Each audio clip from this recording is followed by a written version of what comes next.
Willkommen zu dieser technischen Anleitung zum Dyson V10. Wir sind Kelatos Informática, Spezialisten für technische Reparaturen.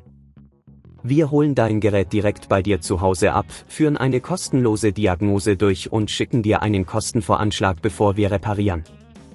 Keine Anrufe, keine Fahrten. Wir befinden uns in der Calle Joaquín María López 26, Madrid. Bequem, transparent und professionell. Link in der Beschreibung.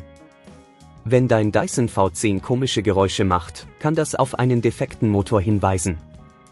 Oftmals sind es abgenutzte Lager oder beschädigte Teile im Motor, die diese Geräusche verursachen. Wenn du das Problem nicht rechtzeitig behebst, kann es zu weiteren Schäden führen, die die Reparatur komplizierter und kostspieliger machen. Für diese Reparatur benötigst du einen Kreuzschlitzschraubendreher, einen Torx-Schraubendreher, ein paar Gummihandschuhe und eventuell einen neuen Motor für deinen Dyson V10. Zuerst musst du den Staubsauger vom Stromnetz trennen und sicherstellen, dass er vollständig aufgeladen ist. Dann kannst du die Gehäuseschrauben auf der Rückseite mit dem Kreuzschlitzschraubendreher lösen. Achte darauf, die Schrauben an einem sicheren Ort aufzubewahren. Nachdem du das Gehäuse entfernt hast, solltest du den Motor gut im Blick haben. Um ihn zu lokalisieren, schaue nach den Kabelverbindungen und den Schrauben, die ihn halten. Diese sind meist mit Torx-Schrauben befestigt. Sieh dir die Kabel genau an und notiere dir, wo sie angeschlossen sind, bevor du sie abziehst. Achte darauf, die Kabel nicht zu beschädigen, da sie wichtig für die Funktion des Geräts sind.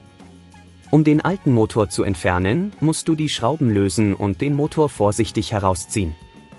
Wenn dir das an dieser Stelle zu kompliziert wird, denk daran, dass wir bei Kelatos dein Gerät zu Hause abholen und es dir repariert zurückschicken. Setze den neuen Motor in die Halterung ein und befestige ihn mit den Torx-Schrauben. Schließe die Kabel wieder an, indem du sicherstellst, dass sie richtig sitzen und keine lose Verbindungen haben.